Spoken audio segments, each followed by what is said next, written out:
Pozdravljeni prijatelji Prirodoslovnega muzeja Slovenije. Dovolite, da se vam predstavim. Sem Sigismund Zois in sem bil na Kranjskem pred več kot 200 leti eden najpomembnejših podjetnikov, mecenov in naravoslovcev.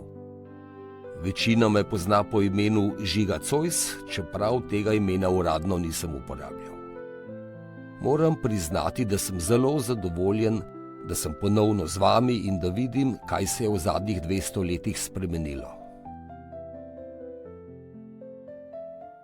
Najbolj sem ponosen na svojo zbirko mineralov.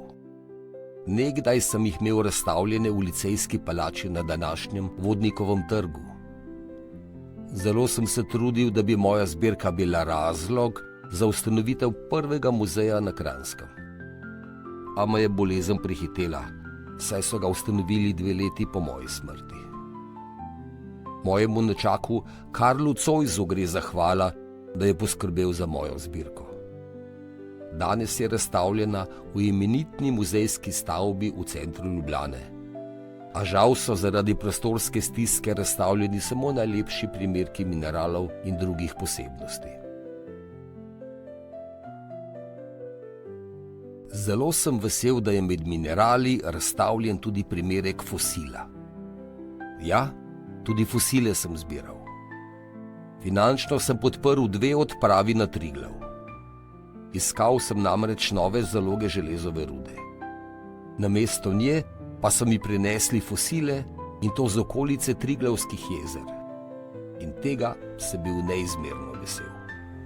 V mojih časih so se namreč pametni ljudje prepirali, kako so nastale Alpe. Eni so trdili, da so nastale iz vulkana, drugi pa, da so nastale iz sedimenta, ki se je kopičil na morskem dnu in se spremenil v kamnine. Z odprave v Alpe so mi prinesli amonite, izumrle glavonožce, ki so živeli v nekdanjih morjih in oceanih. To je bil dokaz, da so imeli prav slednji in da so tudi naši najvišji vrhovi na Kranjskem, ki so del Alp, nastali na dnu morja.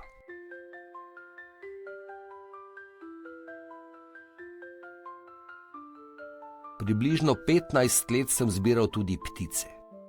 V svojo zbirko sem uvrstil 174 primerkov 81 vrst ptic.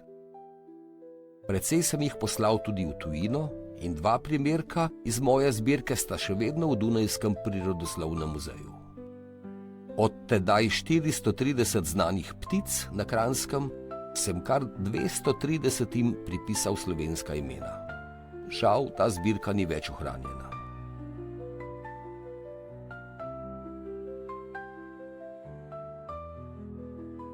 Zapisal sem tudi 40 slovenskih imen sladkovodnih rib in piškurja.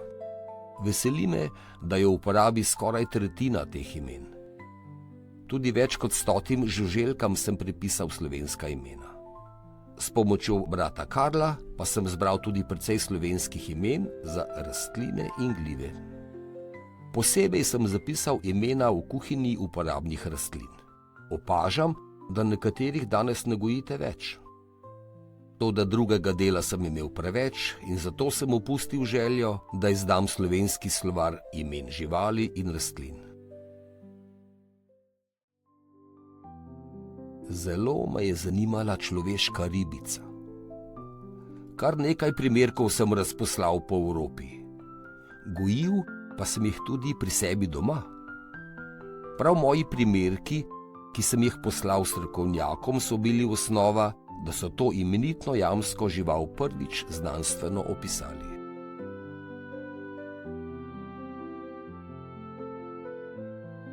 Ja, rad sem imel naravo. Žal sem bil precej časa prikovan na invalidski voziček, a sem vesel, da se je spomin name in na moje delo ohranil. V moji knjižnici, ki je ohranjena v Narodni in univerzitetni knjižnici v Ljubljani, vas čaka še mnogo mojega gradiva, precej mojih knjig pa je tudi v Benetkah. To so bili časi, ki sem jih rad preživljal. Veste, tudi z znamenitim Kazanovo sem se srečeval v Italiji. Obiščite me v Prirodoslovnem muzeju Slovenije. Morda se lahko še kaj pogovorimo. In oglejte si mojo imenitno zbirko kamnin, mineralov in fosilov.